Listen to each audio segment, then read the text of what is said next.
Here's a breakdown of why Israel is bombing Gaza, killing over 132 Palestinians and counting. Part 1, the timeline. Let's go over the sequence of events to understand how we got here. First, Sheikh Jarrah. Early this year, Israel issues illegal eviction notices to the Palestinians living in the Sheikh Jarrah neighborhood, giving way for extremist Israeli settlers to literally steal the homes of these Palestinians who have been living there for decades. And then the protests began. Palestinians began peacefully protesting at Sheikh Jarrah to defend the Palestinians and encourage the Israeli government to not move forward with the evictions. Of course, the protesters were met by the Israeli occupation forces with violence, baseless arrests, and skunk water, a chemically advanced form of sewage water, being sprayed all over the protesters and the homes of the Palestinians. The Palestinians continued to peacefully protest, and what was Israel's reaction? The Al-Aqsa attacks. During the holy month of Ramadan, Israeli occupation forces used weapons to violently attack the Palestinians praying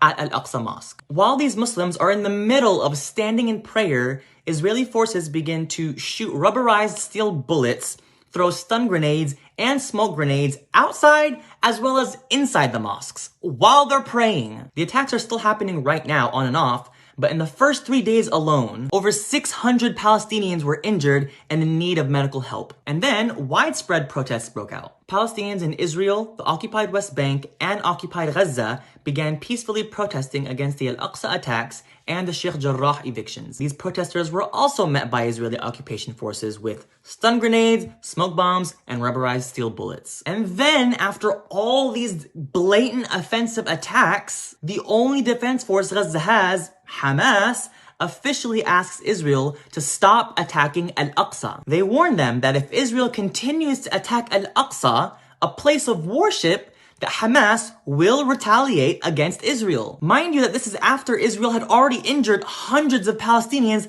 in Al-Aqsa, and Hamas responded to defend the Palestinians. So what does Israel decide to do? Attack again.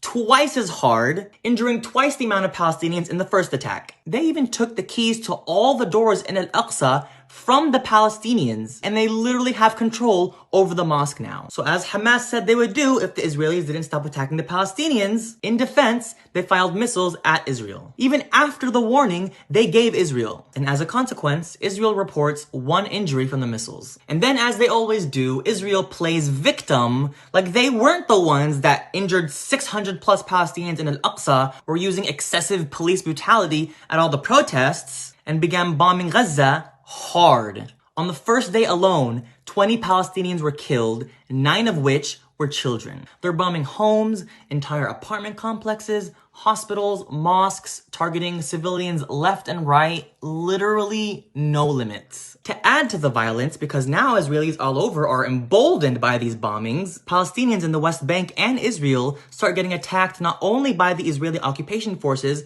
but also by random Israeli civilians. These armed extremist Israeli settlers begin forming mobs in the streets, carrying knives, handguns, and rifles, chanting "Death to all Arabs." They're blocking roads so they can stop cars of Palestinians and beat them up. They set a Palestinian house full of children on fire, critically injuring all the children. Israeli civilians are doing all that.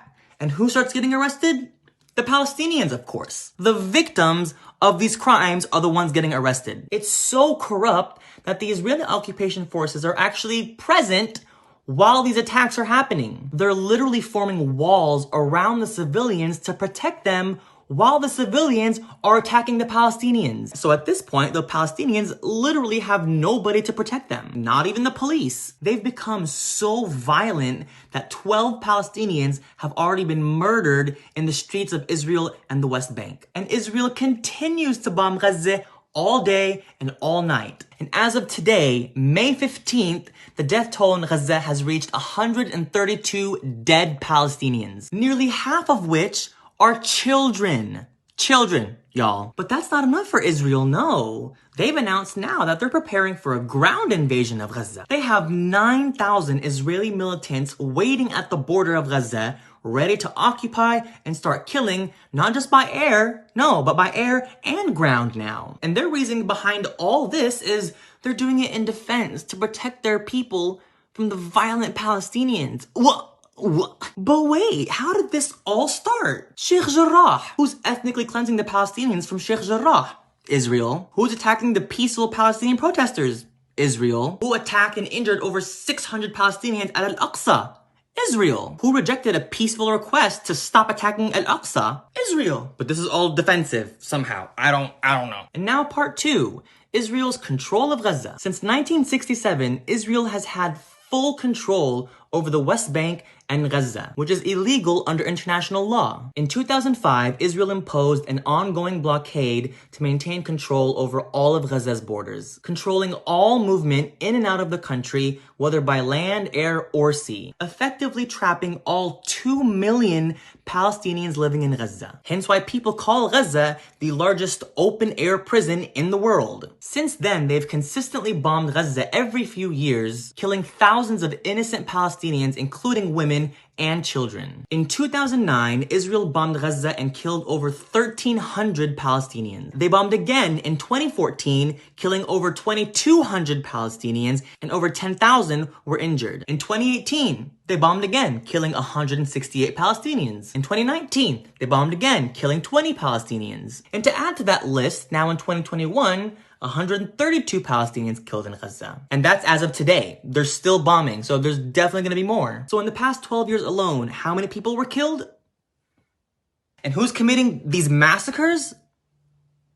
Not the Palestinians. So you tell me who's a terrorist state at this point. And finally, part 3, why this isn't a conflict. Everyone wants to talk about Gaza's first airstrikes, but not consider everything else that Israel had done before that. And they tried to reason with Israel, but they continued to attack Al-Aqsa. Let's compare the power dynamic between the two side by side. Army, Palestine, none. Israel, 513,000 personnel. Navy, Palestine, none. Israel, 20,000 personnel. Air Force, Palestine, none. Israel, 89,000 personnel. Military budget, Palestine, 0. Israel, $20.5 billion annually. Does that even include the $3.8 billion of aid that the US sends Israel every year? Gaza isn't some wealthy first world resort. Because of Israel's illegal blockade, which has been condemned by the UN, of the 2 million Palestinians in Gaza,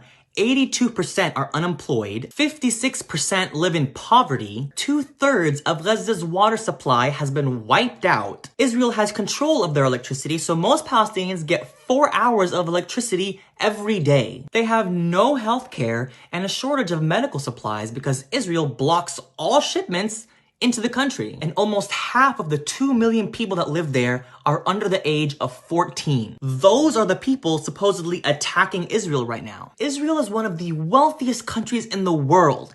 And you're telling me that they're the victims? And that the Palestinians are the villains? What in the colonizer world? Israel has all the power, all the money, all the technology, and one of the most advanced and most funded military systems in the world. They have tanks, grenades, machine guns, an Iron Dome, hundreds of thousands of military personnel waiting to fight for them. And what do Palestinians have? Rocks. Literally rocks. How is it not abundantly clear just how imbalanced the power dynamic is between Palestine and Israel? Israel is only getting started with this massacre of 2021. If all that's been done to Gaza so far has been done by air, I can't even imagine what it's going to be like when they invade by ground. So for the sake of humanity, please help spread the word of what Israel is doing to the Palestinian people. And not just these solidarity posts, but informative posts, videos, and footage of what Israel is actually doing to Palestinians. Just share and share and share non-stop. All resources and footage of all the crap Israel is doing to Palestine is saved in my highlights, broken down by category, because unfortunately we've come to that point. Please, please, please share. Assalamu alaikum.